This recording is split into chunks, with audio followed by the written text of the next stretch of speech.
Hello, folks. Are you planning to take a theater course in an English-speaking country or either performing in English? Well, in this lesson, I'm going to talk about some key terminology related to theater.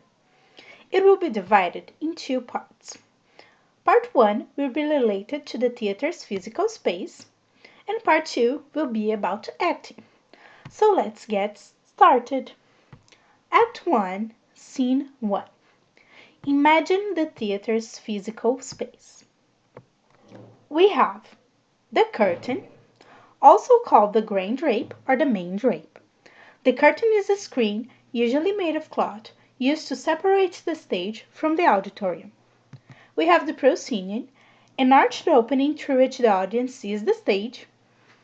The apron, the portion of stage that extends beyond the proscenium opening. And then the auditorium or the house where the audience sits to watch the play. Act 1, Scene 2. The most important part of the theater, the stage. If you are planning to act, you need to know that the stage is divided like this. Letter A, the center stage, right in the middle. B, the downstage, closer to the audience. And C, the upstage, way in the back.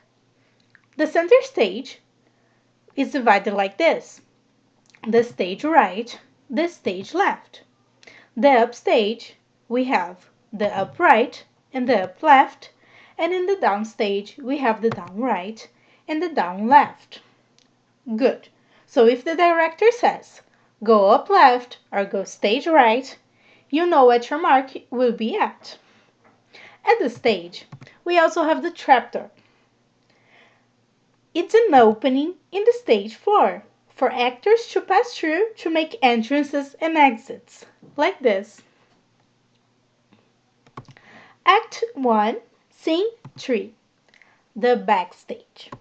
In other words, the area where the audience cannot see. So now we are going to see some technical terms for the backstage. First, the curtains. We have the backdrop, which can be just a black cloth, or the cyclorama, which can serve as a background for some scenes. We have the grand drape, again, which is the main curtain that separates the stage from the audience. We have the teasers. Those are short curtains hung above the stage to mask the lights, and the battens. The battens are pieces of wood or pipe from which lights, scenery, and curtains are hung. We have the wings or tabs. Those are drapes placed at each side of the stage. They are either facing or obliquely towards the audience. They are used to mask the sides of the stage that are not part of the stage. And then the legs. Those are narrow curtains on either side of the stage that mask the wings. Curtains? Done. Up next, we have the green room. The green room is a room backstage, often licensed, in which the company can sit and relax before, during, or after a show. The company also uses the dressing rooms. Those serve to change costume, apply makeup, and warm up their voices. Even though those are called green rooms, they're almost never painted green. Act 2. Acting vocabulary. Scene 1. A play. A play is a form of literature written by a playwright, usually consisting of dialogues between characters intended for theatrical performance rather than just reading. Next, the script. The script is a complete scene or play in a format to be produced by actors and directors. In other words, is a written copy of a play.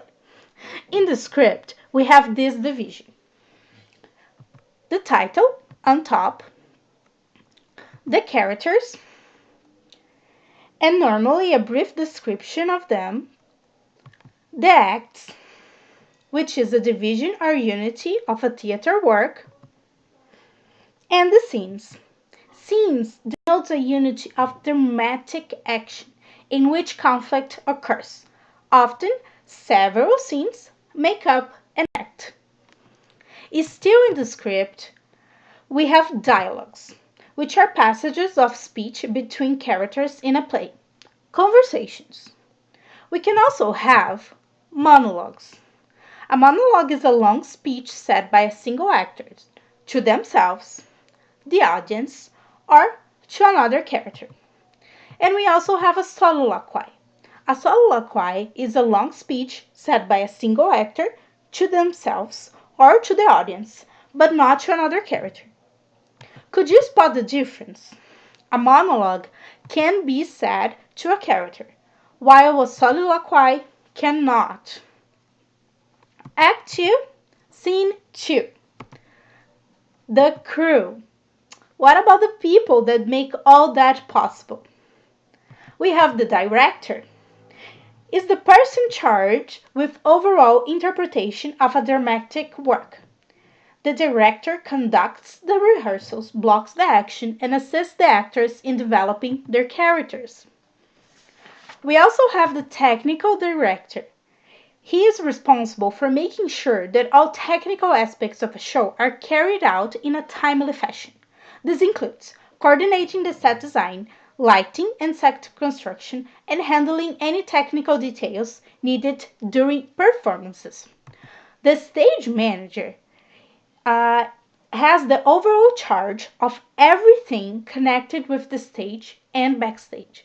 This is the person who has responsibility for running the entire performance from opening curtain to final curtain.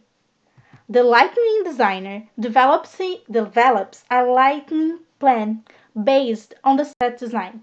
He is responsible for coordinating the deployment of lighting instruments along with the master electrician who makes the lighting plan happen.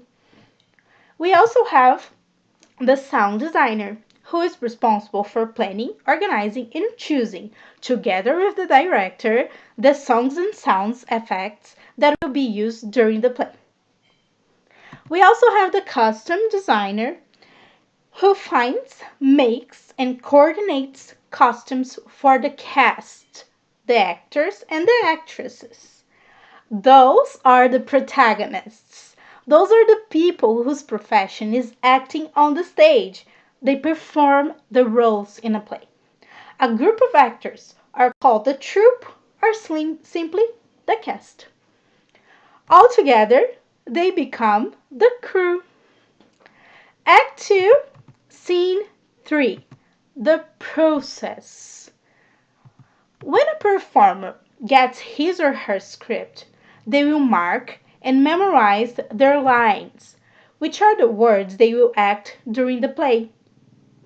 The actor will do the characterization, which is putting together all facets of a character to make that person a believable individual who can be portrayed before an audience.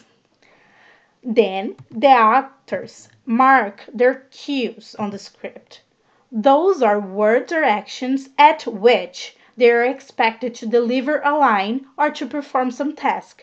For example, when the fiancé says, "In my father," Moema knows that's time for her to appear on stage.